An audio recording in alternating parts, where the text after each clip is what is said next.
And we're back. Welcome, everyone, to the Charlie Mike Training Series, hosted by the National Veteran Small Business Coalition. I'm Zach Armstrong, Deputy Executive Director with the NVSBC, and I will be your MC today. Before I introduce our speaker, I'd like to share a few announcements and updates with you. BAE Systems and Bank of America are the proud sponsors of the 2023 Charlie Mike Training Series.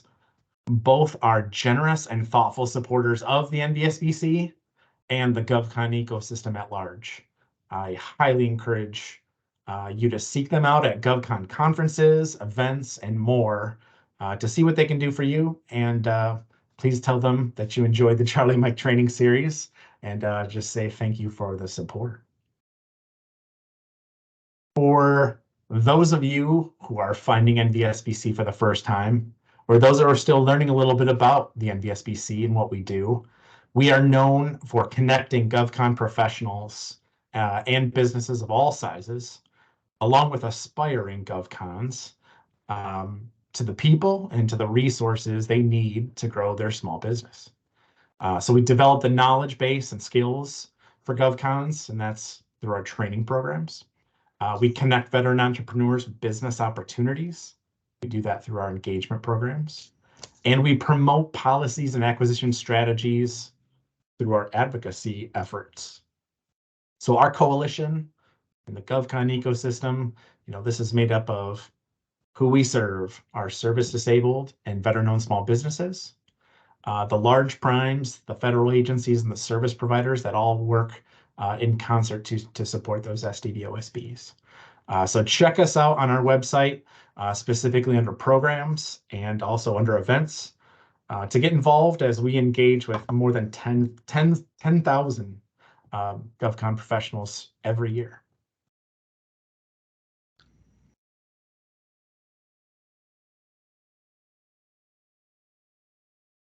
So one of the ways in which the NVSBC engages with all those GovCon professionals of all sizes is at our largest event of the year, our Vets Conference.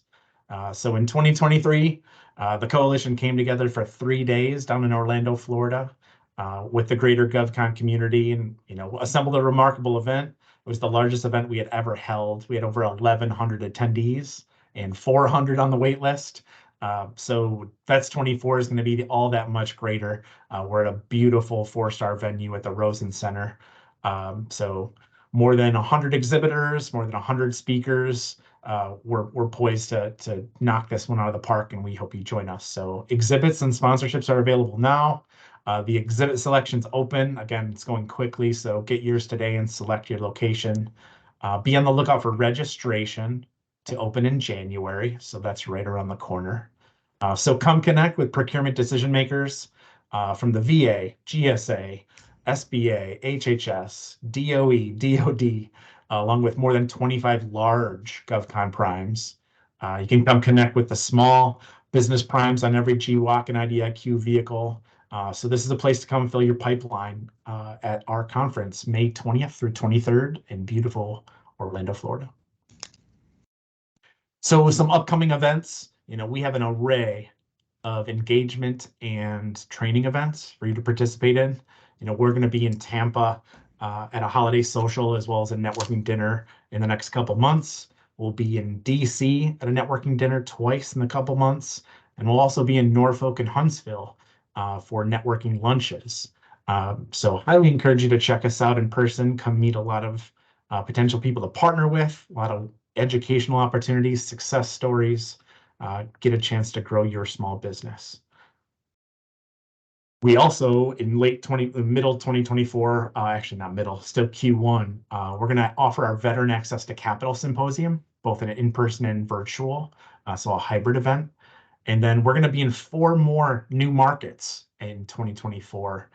So again, highly encourage you to see some of us, trying to meet you as close to your area as possible as well.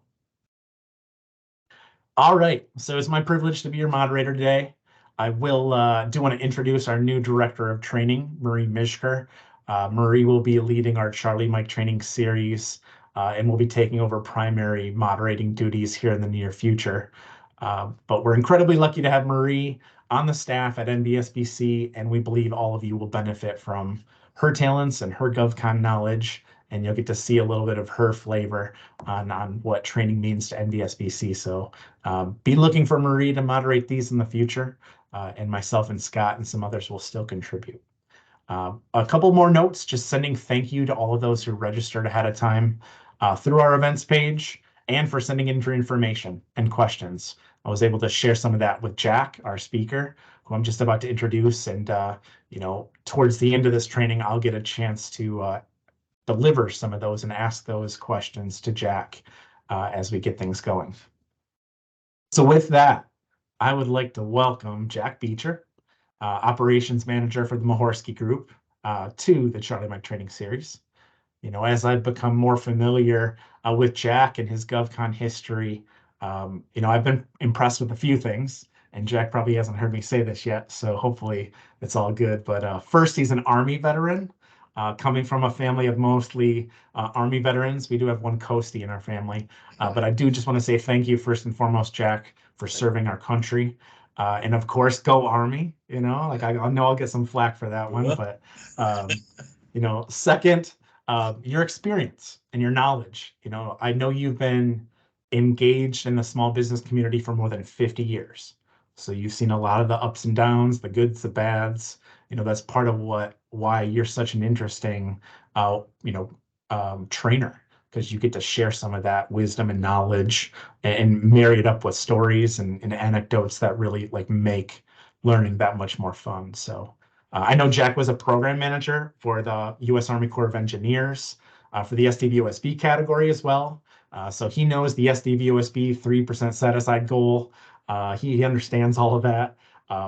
Jack's also has several great achievements and recognition, but one that caught my eye, and Jack, you shared this with me. I was grateful to learn in 2009 you helped get the Corps of Engineers that led the Army, it sounds like, in contract awards that year. So congratulations with that. But lastly, your willingness to share information. Jack has been a kind of a friend of NVSBC. You've been sharing more and more anecdotes and things that are, not necessarily self-serving. You can tell that you want others to succeed and you want them to learn from opportunities that I think if you were in their seat, you'd say, I wish someone was telling me this. So that's another reason we're fired up and eager to have you on board today. So with that, Jack, I'm thrilled to learn a couple things from you today. I'm going to turn the conversation and the training over to you. But at the same time, like I said, I'll come back at the end of this training and kind of lead in some questions over to you that were sent our way. So with that, my friend, it's all yours, Jack. All right. Thank you, Zach. And it was good to see you and Marie today. We were talking earlier. And as Zach said, I was the program manager for the service disabled veteran-owned small business category for the Corps of Engineers prior to my retiring. I had that responsibility for about 10 years. And one thing, Zach, I will expound upon.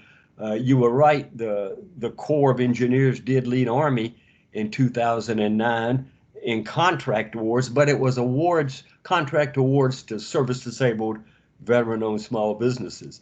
And so I was involved in that, obviously, but the main reason I think that happened, and I always like to give credit to the Corps of Engineers commander at the time, a 3-star general by the name of General Van Antwerp.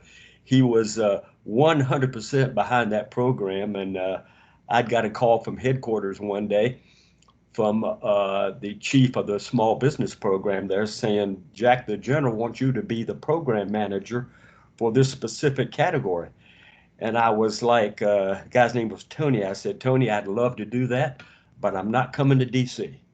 And he said, no, Jack, you can handle that from where you are in the Norfolk district. So I was honored to do that. And Zach, I think one reason they wanted me to head up that program was because I'm a service disabled veteran myself.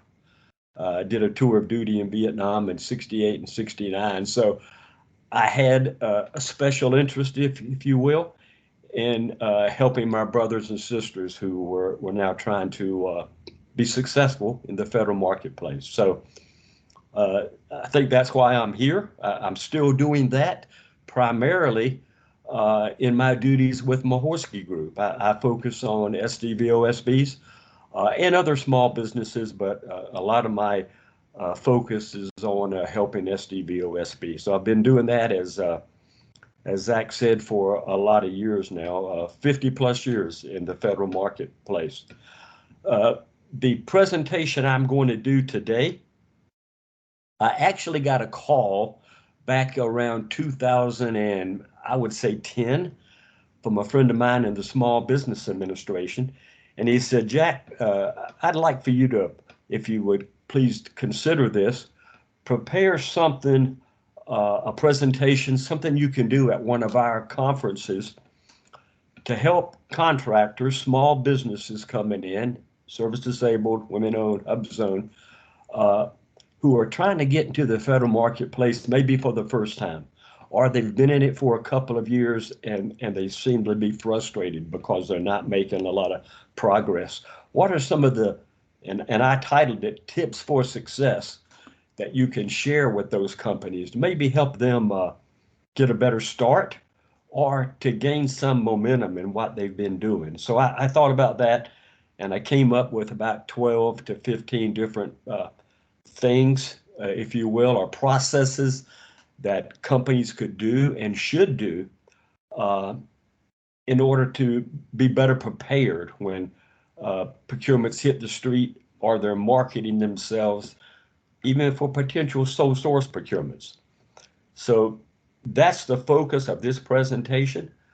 If you're just entering the federal marketplace or you've been in it for a while, hopefully these tips will help you be more successful. Some of the things that I'm going to share, you may think it's pretty, if you will, I'll use the word simplistic, but I have seen in my time in the federal government, companies, especially small businesses, service disabled, and others, not do some of these things. And it really has some negative impacts when they did start to bid on projects. So some of the things are pretty simplistic, but I found if they don't do them or they overlook them, it's going to be harder for them to win contracts in the federal marketplace. A little bit of an outline, if you will, as far as what I'm going to do. I'm going to talk a little bit about the statutory goals. I won't get in too deep on those, but I'll show you some of the statutory goals in all the small business categories. I'm actually going to show you some set-asides that are out there on the street. Some of them are closed by now and have been awarded, but I show those just to give companies confidence and to see that things are being advertised, that the federal government is doing things out there. It's been real slow, to be honest with you. I'm tracking a procurement now that has been out there for 2 years and hadn't been awarded yet, and I'll explain that one a little bit later on in the presentation. Then I go through my tips for success, things that contractors, small businesses, service disabled, women-owned, HUB-zones, 8As can do now in order to put themselves in a better position to be more successful. There's a slide in there about the company I work for, Mahorsky Group. Not going to get too in-depth into that other than to tell you that they're a bonding agency and we provide bonds for small business companies. There's a success story in there I want to share with you because it has to do with an SDVOSB that I helped get a contract for work at Quantico National Cemetery. And then there's the Q&A session at the end, and I don't know whether or not Zach will do that because I know this is not live. So anyway, let's go ahead and get started. We'll go with that first slide.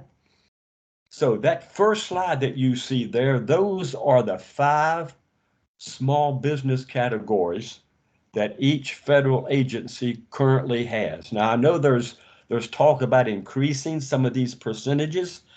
For example, that small business percent, and basically this is the way it works, folks. 23% of an agency's total procurement dollars should be set aside and awarded or targeted for awards to small businesses. That's a pretty sizable number when you think about the vastness of the federal program across all federal agencies. It's in the billions of dollars that small businesses get targeted and awarded every fiscal year. I understand that number may go to 26%. From what I'm understanding, there's some talk about that in some of the small business committees at the congressional level. Next small business program. Well, let's go back, Zach. Go back to that slide. First slide, if you can. Okay. Stay on that one. I'm going to go through these different categories. The woman-owned, 5% of an agency's total program should be targeted and set-asides done for women-owned small businesses. The next one is the small disadvantaged business. Again, 5%. Now, small disadvantaged is synonymous with the 8A program.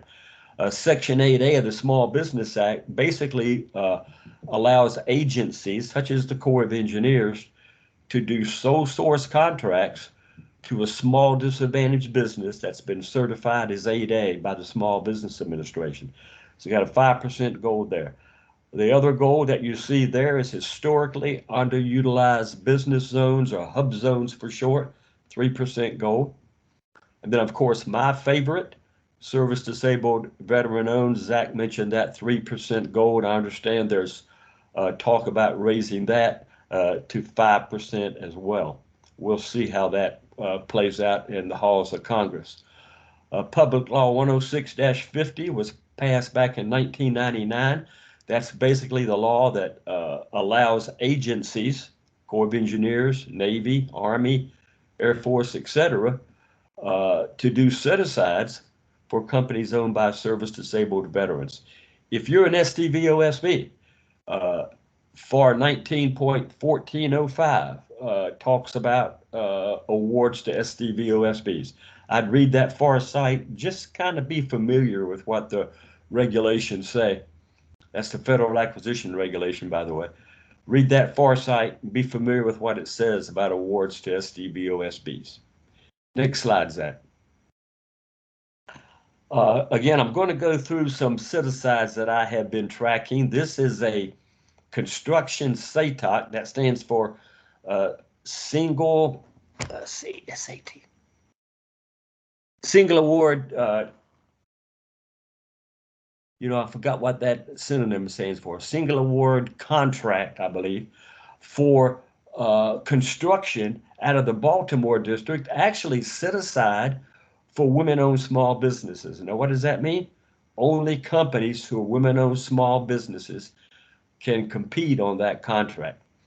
A very interesting contract. I'm tracking that to see how the award process goes.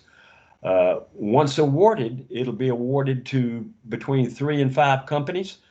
They'll have that contract for at least 5 years. And then as Baltimore District gets task orders or projects to award against it, they'll award to those 3 to 5 companies. I like to see SATOCs and MATOCs. You're going to see some more as we go through these presentations, to these slides. Next one, Zach. Another SATOC, single award task order contract, just came to me, Zach.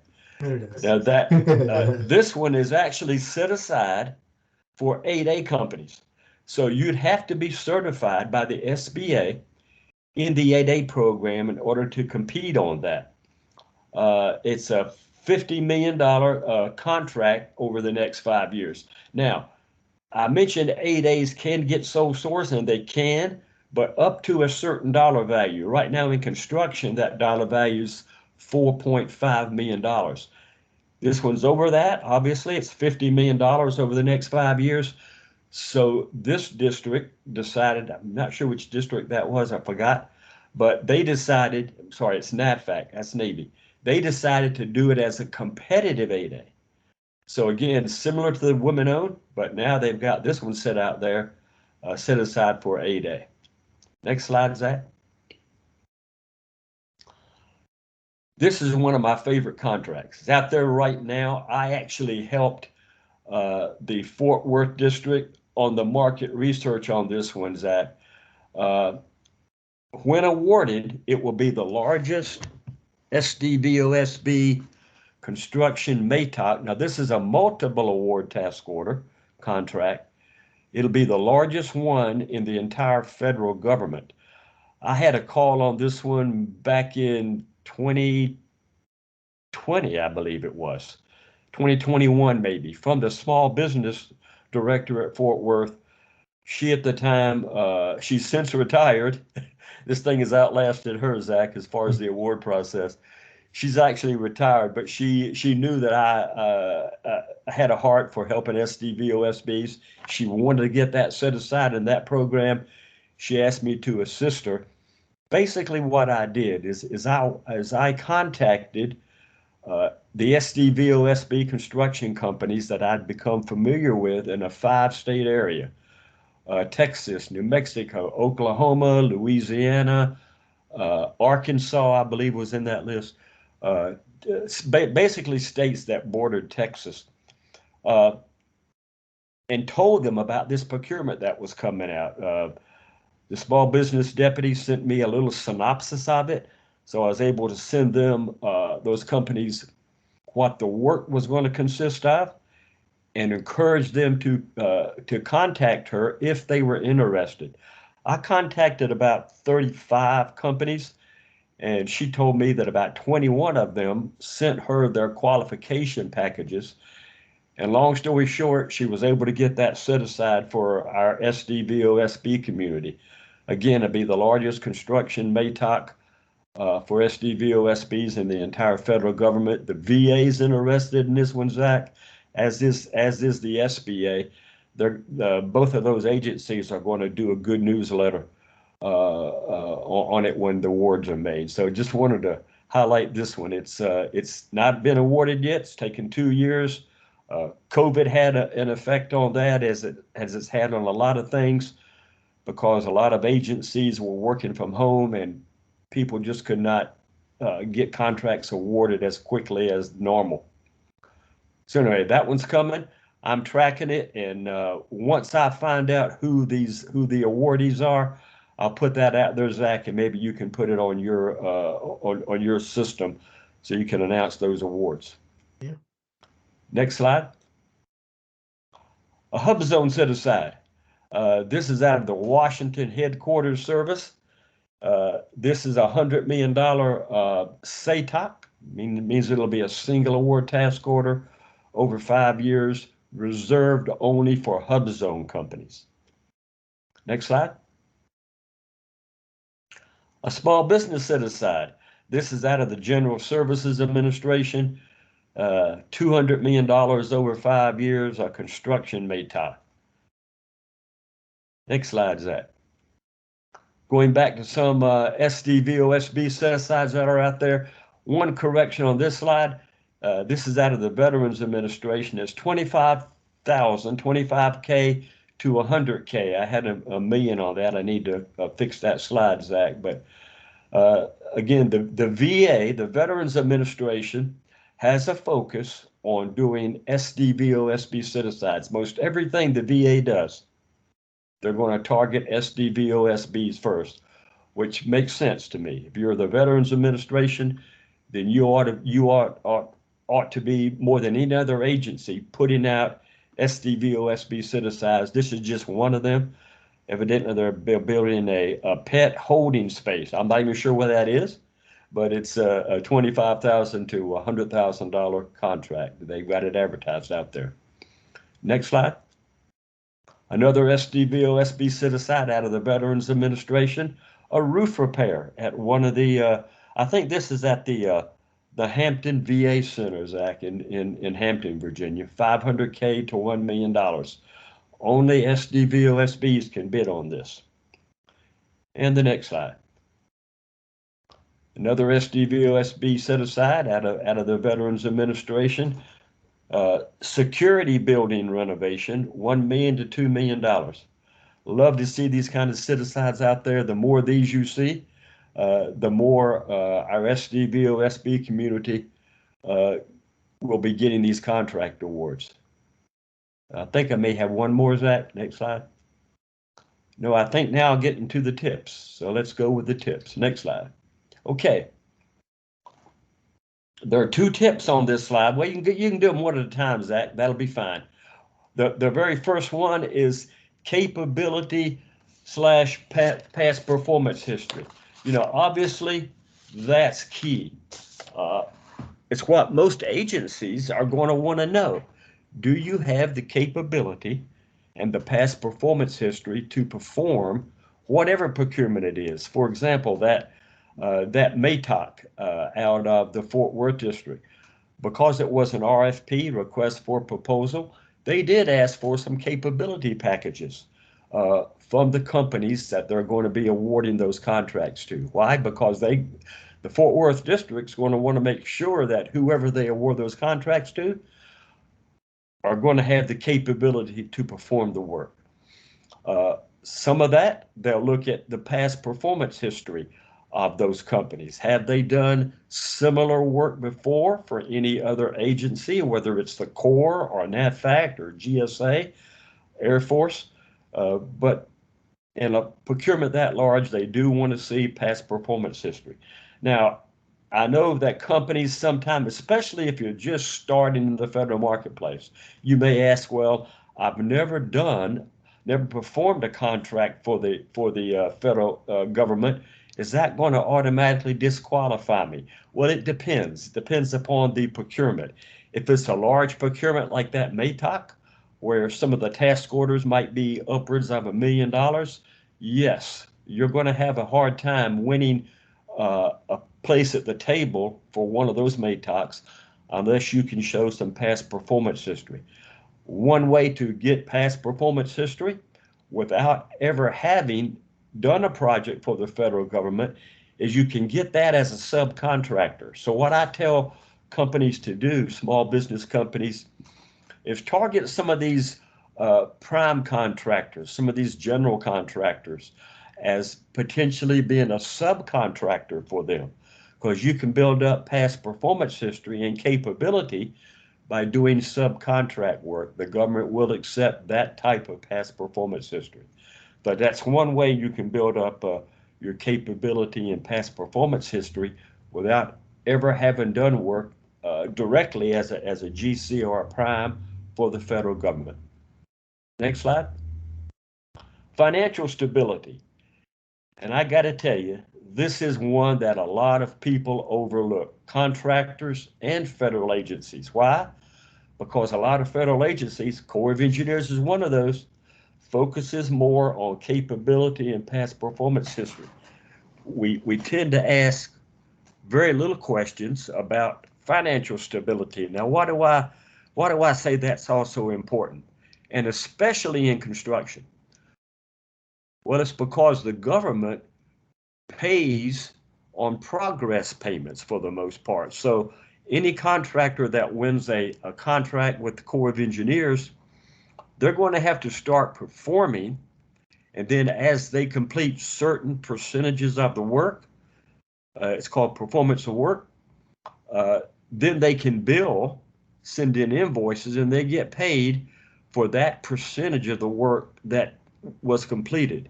So you're going to have, as a small business, some financial stability to buy materials, to maybe even pay a subcontractor to come in and complete a portion of the work.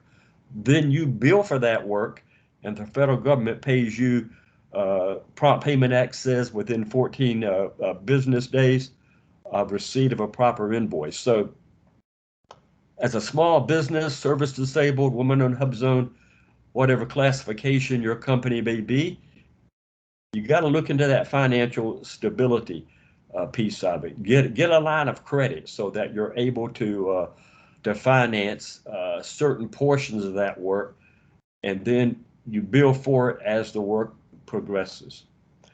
Next. SAM, that's the System for Acquisition Management and VetBiz. if you're going to do work within the federal government, you must be in SAM, the System for Acquisition Management. If you go to SAME.gov, you can register there. You cannot get a contract in the federal government, even if you are low bid, if you're not in the SAM. Why? Because a contracting officer is going to go to the SAM and pull out your information and put on that contract form. So you need to be in SAM in order to get a contract award. I remember once with the Corps of Engineers, a company was low bid, and this was I was with Norfolk District. The contracting officer went to award a contract to them. They were not in SAM, and she said, "I can't award them the contract." So they went to the second low.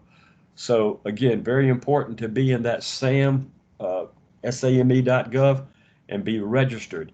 You can self-certify in SAM as a small business, as a woman-owned small business, as a small disadvantaged business, but you have to go through VetBiz.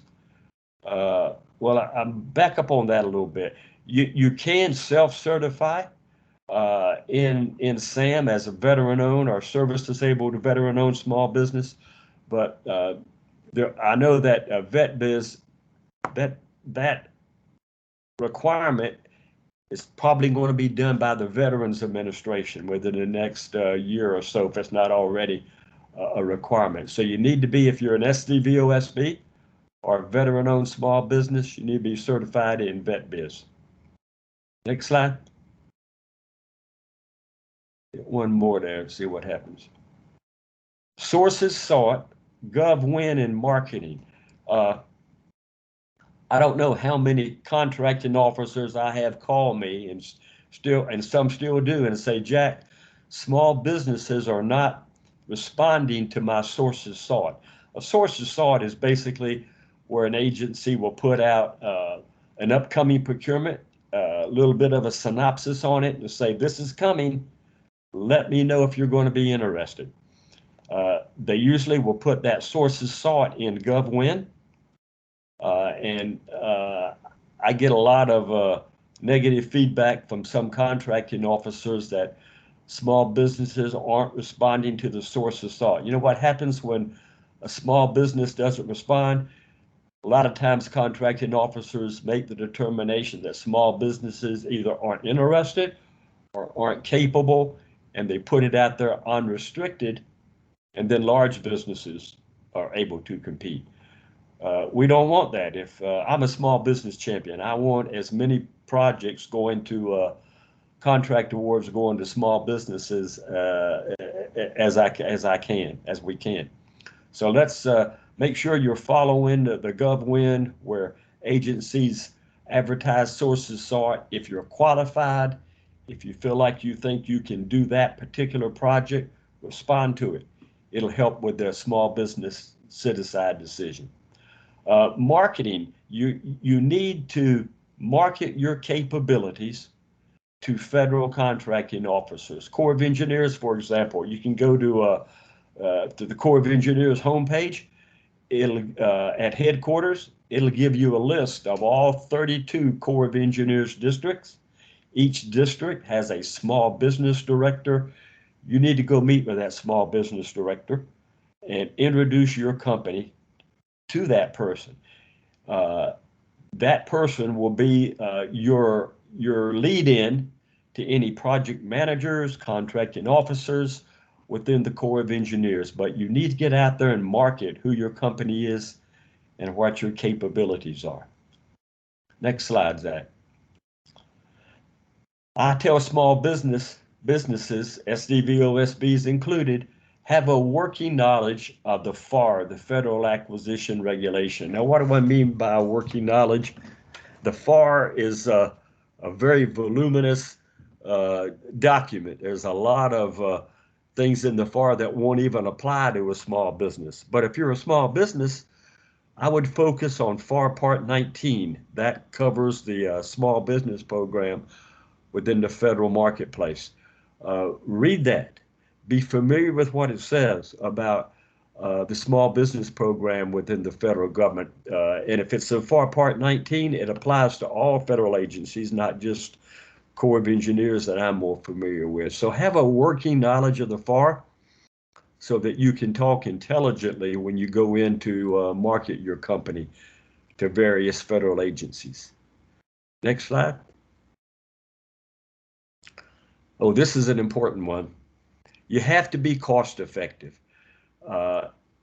If you're bidding a competitive procurement, obviously you got to be low bid in order to get that contract.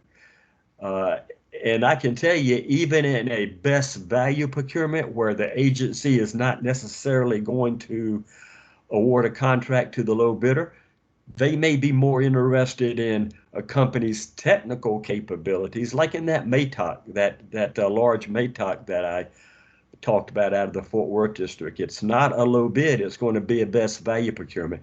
So Fort Worth is going to be interested in looking at some technical qualifications of those companies that they award that $100 million plus contract to. But in the end, they're going to ask for a cost proposal. You got to be cost effective, folks. You know, even if you're the best qualified company, you score out highest technically. If your cost is considered prohibitive, you won't be able to get that contract award. So focus on being cost effective as you submit cost proposals. Next slide. One more, Zach. I think something else. Okay. Now this one, integrity and honesty. Why did I put that in there? Well, it's very important to me. It's almost impossible for agencies to track pre-award. Now, they usually find out that a company is not honest or doesn't have a lot of integrity after a contract is awarded. But I tell small businesses, make sure that integrity and honesty is a big part of what your company does. If you're going to do federal contracting long term, you got to have that built into the fabric of what your company stands for. Yes, companies can get one or two contracts by being dishonest, and I know companies who, for as an example, I know some companies back when the SDVOSB category first came out, they went into SAM, falsely certified that they were an SDVOSB, and got contract awards, and then later found out because of a protest that the company owner was never in the military.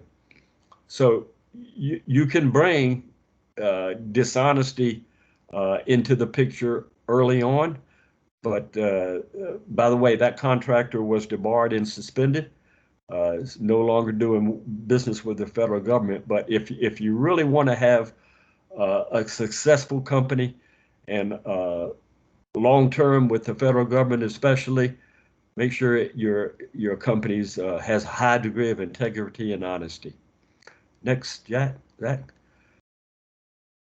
I usually tell companies to focus on a specific business line. I remember when I was with the Corps, I'd have companies come in and ask me what the Corps of Engineers did, and the Corps does a lot of things besides construction, and they would say, well, we can do all that.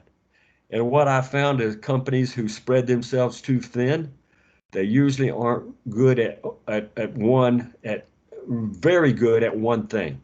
So I would say if you focus on a specific business line, one or two business lines may be okay, but focus on being good at one thing, having integrity and honesty, being cost effective. I think you'll last longer in the federal market. Next. This goes without saying. You have to provide a quality product and service. I can remember telling some 8A companies back when we were awarding them sole source contracts, and some of them, they were getting contracts out of the Norfolk district for the very first time. I would tell them, look, I may be able to help you in talking with my project managers and contracting officers, get you that first contract with the Norfolk district, but after that, the ball is in your court. If you don't provide quality products and services, you probably won't get another contract. It's just the way the federal government operates. They award very few contracts to companies who don't perform well that very first one. So focus on providing quality products and services. That's very important. Next slide. Small Business Administration and PTAC. I know Zach mentioned PTAC earlier in his opening remarks. Start with PTAC first. Procurement Technical Assistance Centers. They're really important. I can remember back when Norfolk District had a big BRAC program, base realignment and closure, a $3 billion program over 5 years, where we were building up Fort Eustis and Fort Lee. The PTAC in Petersburg was very instrumental in helping us, the Corps of Engineers, find quality small business companies. PTAC provides a great service. Most of their services are free. So I tell small businesses, be engaged with your local PTAC. Go and meet with them. Tell them who you are, what you do, and they'll be able to help you find contract opportunities. The same thing with the SBA, that's the Small Business Administration. They're the only federal agency with the word small business in their name. So they're there to help small businesses be more successful. If you're a small business, I would encourage you to find your local SBA office, go and meet with them, find out what services they provide that can help you be more successful. Next, teaming. JV, that's joint venture. MP stands for Mentor Protege Program. Excuse me. You know, sometimes especially on very large procurements, a small business, service disabled, hub zone, woman owned, they may need to team up to make themselves, if you will, more qualified to do a certain procurement. There are teaming agreements that contractors can do where you can team with another, if you will, larger small business. You bring that team aboard. 9 times out of 10, you're going to have to be in the same category. But both of you, for example, in that Maytop coming out of Fort Worth, you would want to both be in the construction arena, but you can perform put together a teaming agreement, describe what both parties are going to do as they execute that contract. Teaming agreements are acceptable within the federal government. Most agencies will accept teaming agreements when they're put together properly. A little bit more powerful, if you will, than a teaming agreement is something called a joint venture. And that's when two companies legally form a joint venture and they go after a certain procurement. The reason I say it's joint ventures are looked upon more favorably than teaming agreements is because obviously you're going to have an attorney involved. JVs are legal binding documents where a contracting officer may feel, hey, that joint venture partner is more likely to stay with this small business and be a good teaming partner than in just going through a regular teaming agreement. So joint ventures can be very useful. And it just depends upon the procurement and whether or not you feel like you need to go through the process, and it can be a little costly to form that joint venture because you have to get an attorney involved. Mentor Protege Program. Now that's a program run by the Small Business Administration. It's similar to a joint venture, except it's not as costly. And it's run by the Small Business Administration, and that's where a small business can bring in a large business as their mentor to help them be better qualified and maybe even have more financial stability in going after certain procurements. Again, you have to go through the Small Business Administration to be approved for a mentor protege agreement. But a lot of small businesses take that route when they feel like they need that extra muscle in order to go after a larger contract. Next slide. Always tell companies, especially construction companies, If you're going to be in the construction industry, you want to have a good accountant and a good attorney because things can happen. Accountants are very important to make sure that, if you want to stay small, that your accountant will help you do that. I know companies who hire accountants just so they don't get out of that small business program that they feel like they're better qualified to compete in. And of course, attorneys are also important if things don't go well on a contract. But it's good to have an accountant and an attorney that you trust if you're going to be in the federal market. Next slide. Let's see what we got here. Is that bonding? This is not something that is required except in construction.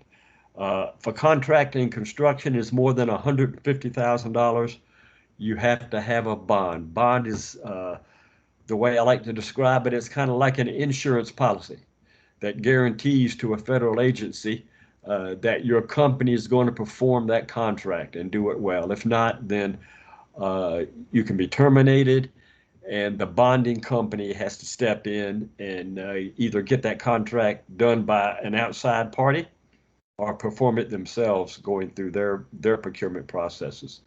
So bonding is important, but only if you're in the construction arena, not required in most service contracts. Next. This is important. Patience and determination. I used to have companies, small businesses especially, come to me and say, Jack, this is not working for me. I bid 5 contracts here and I haven't been selected. And I tell them, look, you may have to bid 25 contracts. You may have to bid 50 before you get selected in the federal government process, especially in the competitive arena. Some 8A companies going through the sole source, they can get contracts within a couple of years of getting their 8A certification, but it takes them being out there and marketing, remaining patient, and remaining determined to see their business prosper. So patience and determination is really big in the federal market. Next slide. Okay, this is a little bit about me. Don't need to spend a lot of time on that. Zach gave me a real nice introduction going in, but just a little bit about myself there. Next slide, Zach. And this is just a little bit about Mahorsky Group. Won't spend a lot of time on that. We are a bonding agent.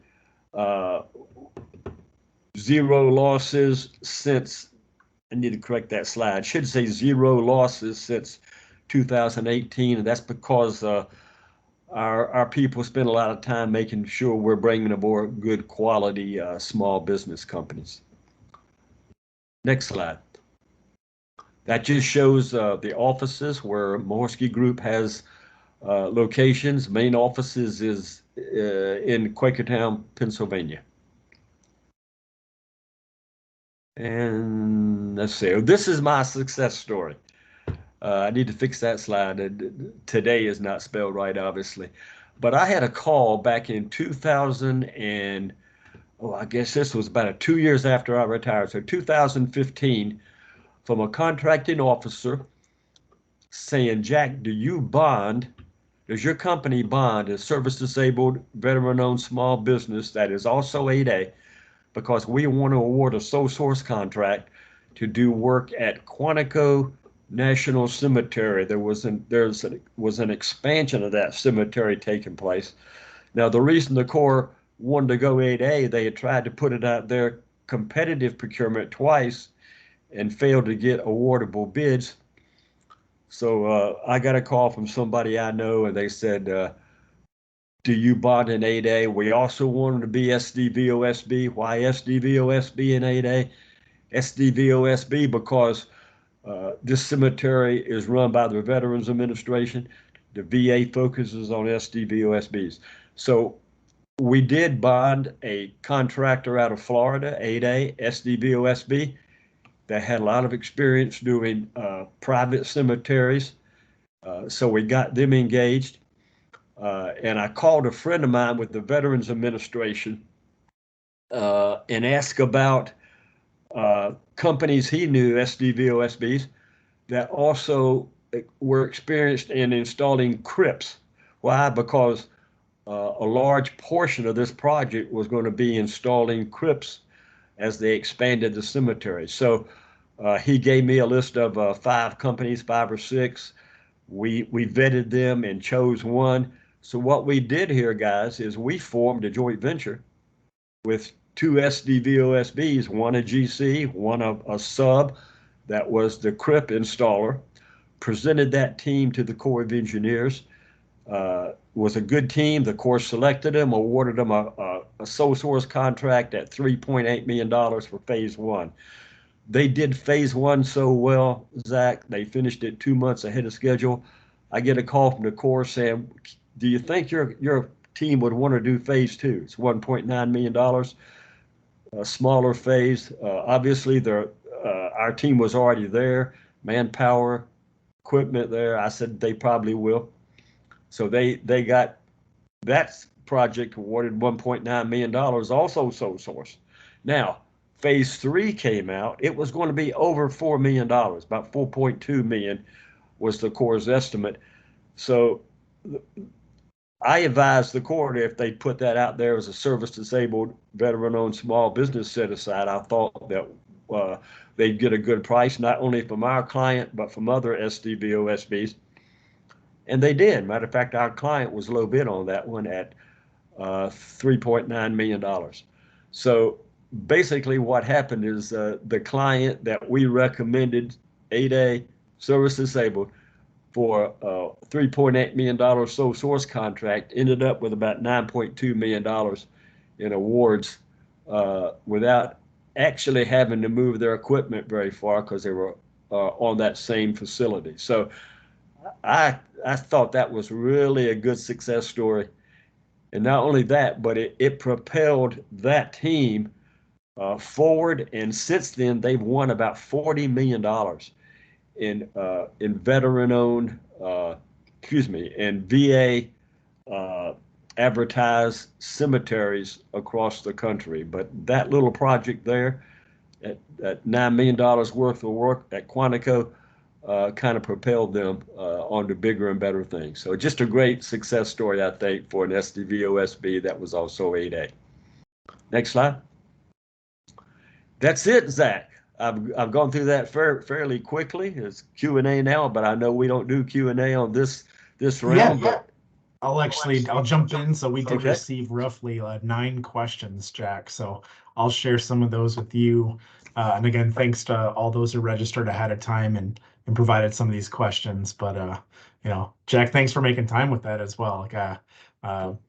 Success story is always positive. It's good to share. I know the NVSBC is one of the segments that's growing really fast. Are some of our more and more of our member organizations are construction related. So I think a lot of the newer GovCon construction teams will get a kick out of this video. But okay, so some of these questions. The first one, it says, can you share some of the pitfalls from your experience for SDVOSBs, pertaining to set-asides and sole source contracts? Like, what Sure. pitfalls do you see in those categories? Well, number one, Zach, for SDVOSBs, let's talk about sole source. The only federal agency that can do sole source awards to SDVOSBs is the Veterans Administration. Like with that project at Quantico, I had to find an SDVOSB that was also 8A, because 8A sole source, any federal agency can go 8A sole source. But what I try to encourage them agencies to do is, if you've got an SDVOSB gold, find an SDVOSB that's also 8A, and then you can go sole source. The federal government thus far has chosen to only give the VA sole source authority to SDVOSBs. Now that's up to $5 million, Zach. But for whatever reason, and I've talked to several VA contracting officers, the VA hardly ever uses that authority. But it is spelled out in the VA regulations that they can award a sole source contract to an SDVOSB up to $5 million. So if you're an SDVOSB out there, focus on the Veterans Administration. I would go and visit with some of those VA contracting officers and let them know that that you know about that authority and that you would like to talk to them about it.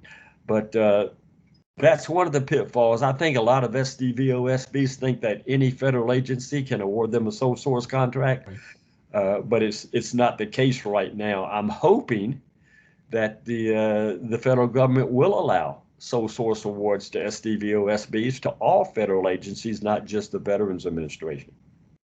I think some of those specifics are really important in the history and particularly the focus, again, your opinion on the VA. That's fantastic. Okay, this one's a two-parter. They're different questions, but from the same individual. They said, as a business, small business with no past performance, Right. which you addressed a little bit of this already, but the part where it's different, it says, how can you make your business more attractive to partner with a prime? Yes, that's one way you can do it, Zach.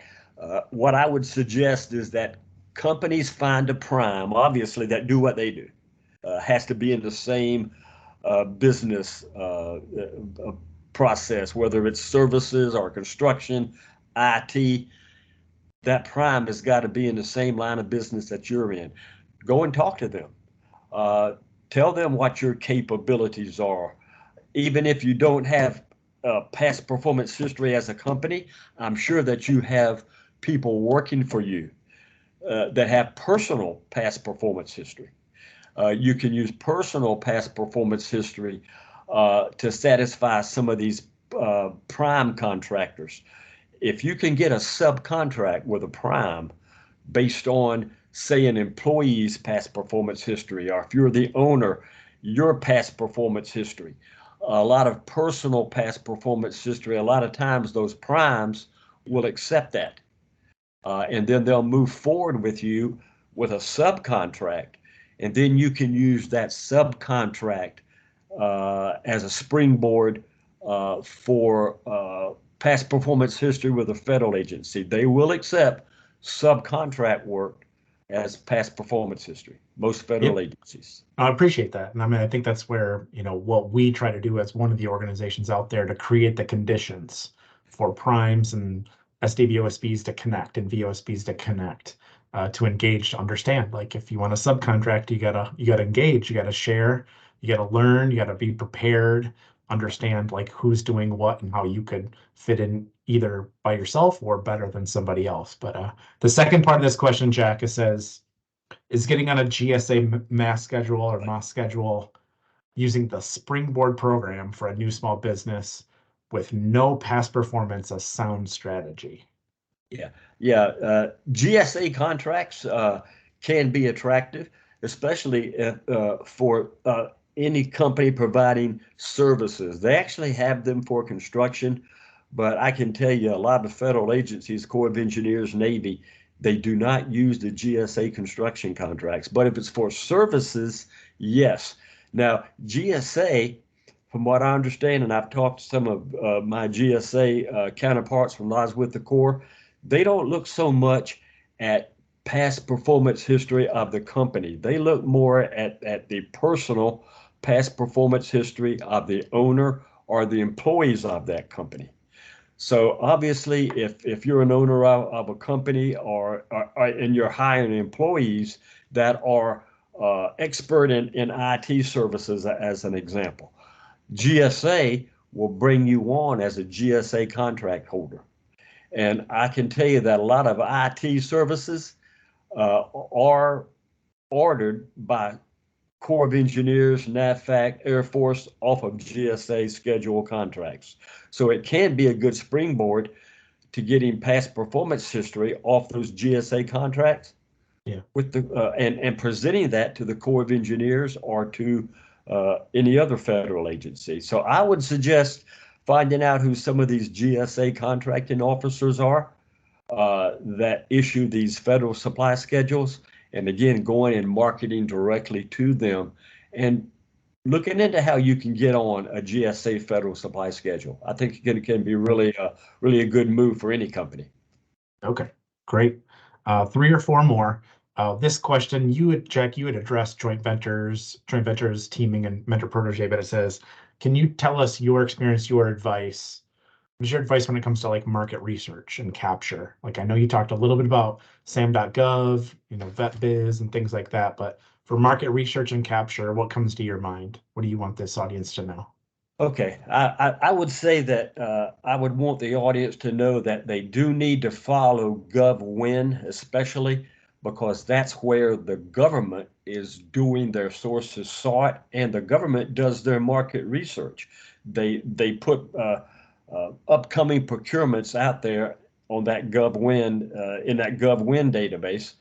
And then they want small business companies, SDVOSBs, and other small businesses to respond to that. So that's one way to stay involved and have a good idea of what's coming from a competitive perspective, Zach.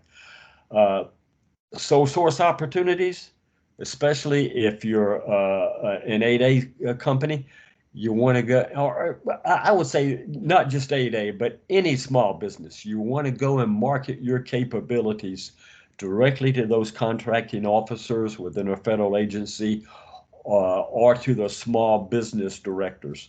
Start with the small business people first. They'll introduce you to some of those contracting officers, but you just don't want to put your name in SAM, your company's information in SAM, and then sit back and wait for a phone call. You want to go market to some of those federal agencies. Pick the ones that you think are going to be the ones to use your product line the most, whether it's GSA, Corps of Engineers, NAVFAC, Air Force.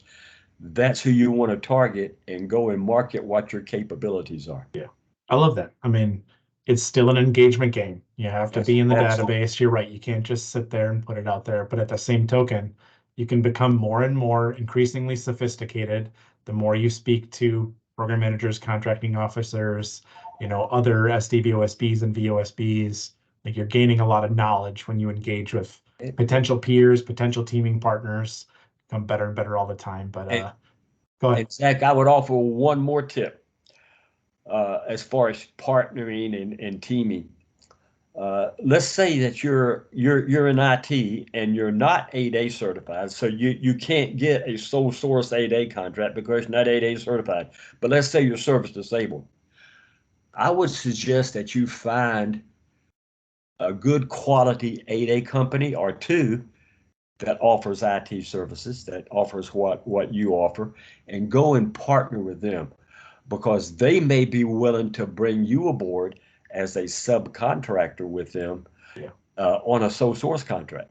So you may not be able to get a sole source contract as an SDVOSB directly, but if you're teamed with a good quality 8A company, you got your foot in the door. And the more that you are working even as a sub for that specific agency, the more they know who your company is, and possibly you could be selected when a competitive SDVOSB set-aside comes out. Now, one way to find out who those 8A companies are, there's a database called the Dynamic Small Business Search. It's an SBA database. You can go on there, for example, Zach, click on Virginia, click on, and I do this all the time, Virginia, construction, 8A, and it'll give you a list of all the 8As in the state of Virginia that are in construction. Yep. I mean, to that, Mark, I mean, that's the back end research, right? That you have to do. But we see it at our networking dinners and networking lunches where we have 8A or women owned, like, and vice versa. Like there's ways to cross-pollinate and to see who you could be. So I love that idea. Okay, a couple more and we'll close up here.